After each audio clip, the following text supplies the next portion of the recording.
Greetings, I'm Rob Chapman. Let's talk about session work. I did briefly touch on my session work in a video recently where I spoke about my first ever session for Yngwie Malmsteen through a record label that I was working with at the time. But I thought it might be good to talk about the different kinds of session work that have been thrown towards me to pre-arm you a little bit more if that's something you're interested in. And look, I'm no Tim Pierce. You know, I haven't done thousands of sessions. I've done, a couple of handfuls of some pretty good work to mixed reward, but still, it's experiential and it's something that I want to share with you. So, let me show you the scope of the work. I think my second ever session was for B&Q. Now, if you're a UK citizen or maybe European, I don't know, maybe you'll recognise the brand name B&Q. And in particular, you can do it if you B&Q it. That was me. I worked on that ditty and turned it into a ringtone for B&Q via a record label. Can you believe that? Well, how random is that of a session? You never think when you're studying Joe Satriani flying in a blue dream at the Institute, with your Jackson Flying V, that one day I might reach the illustrious heights of composing a ringtone for B&Q. And I'm talking about the days when you had to key in the ringtone on your Nokia slide phone. You know what they were? They're like the banana phone type thing. Key it in on some kind of little app. There wasn't even a screen really particularly. It was terrifying. But I did it, and I actually got paid, I think, something like $1,000 for that, which I thought was really good at the time. From the heady heights of B&Q ringtone type work, there were often occasions where I would be summoned to help a band who had a gig and they lost a member.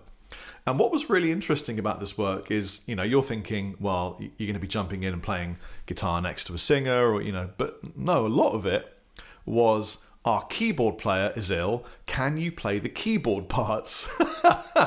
And as a shredder lead guitar playing monkey, I never had really focused a lot on chord inversions and trying to fulfill that part of the musical requirement of an act. That taught me a lot. Jumping in, actually he plays a different kind of inversion. Oh shit, okay, I better work out where that 9 goes, and try and work it out. Filling in a musical role with a guitar, but not the role a guitar player normally does, was really inspiring to me to come up with interesting, chord inversions and way around things. Because of course, a guitar is laid out so differently to a keyboard that sometimes there are kind of hiccups. It also led me down a path of trying to understand how to deconstruct saxophone licks, but that's another discussion. So I depped for a bunch of bands, in pubs and some slightly bigger venues, playing for a whole bunch of different bands. Most of them were, oddly, funk or like country, not country, what's the right term?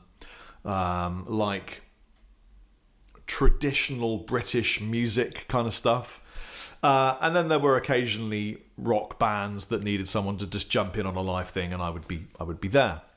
But then I landed something that I thought was really exciting, and it was a session for Jack Daniels. I've got a friend called Dan Rutley, and Dan was connected to me through a label and through Ian. At the time, I think I was working with Universal Records, doing some other stuff at the time, maybe even for the Hendrix family. I can't remember now, but it was something to do with that. And Dan was a friend of Ian's who would come and film some of the gigs that I was playing in a band called The Black Hand.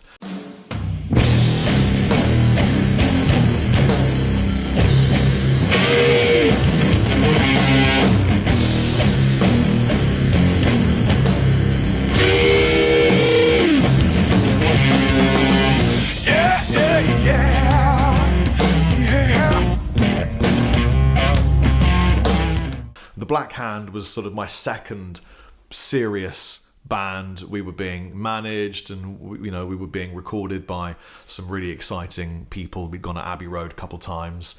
It was we were really sort of pushing the boundaries of almost having a career with a band, which is kind of crazy, So Dan had a little company that provided media to advertising companies. So he would be contacted by a brand and they would say, we want to do some kind of advert that pushes education on how we could use this product in this season.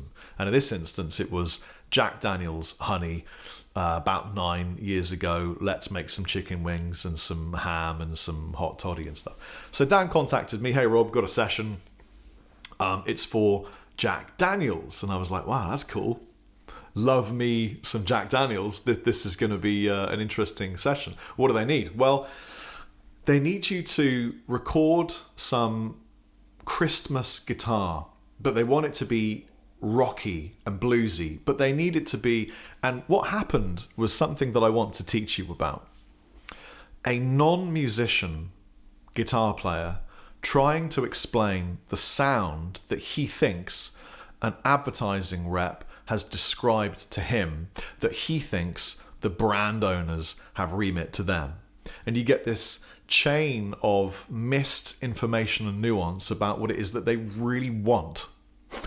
So it was a little bit like someone saying, you know, I want to feel sunflowers, more wind, but less grass. And when the leaves come down, it's all about the seeds. It was that kind of thing, you know, nonsense. And I said, can you give me any visual? Can I see what they are? I said, yeah, sure. We've already shot the videos. We want you to create the music. So here are the videos. And he sent, well, I'll show you one. So here's one.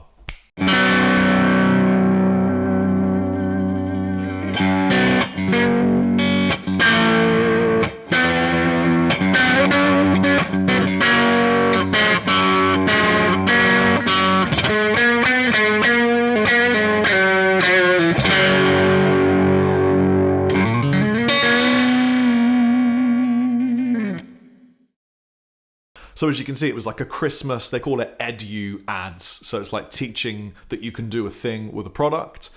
And I literally had to make, I think it was like 10-second long Christmas themed rock type vibe stuff. They wanted one with slide, one with lots of chords, and one that was a little bit more rock lead.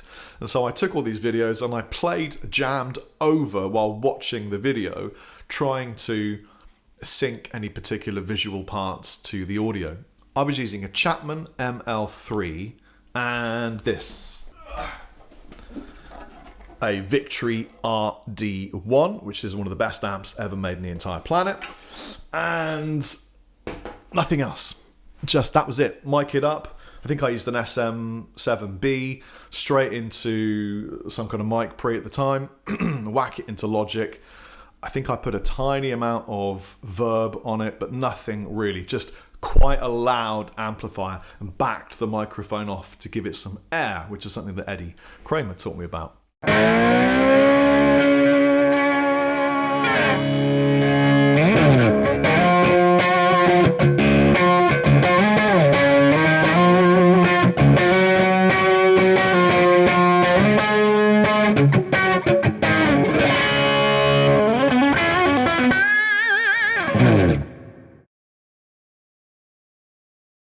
And they loved it. That was it. It was in. We made the adverts. They got, sent away.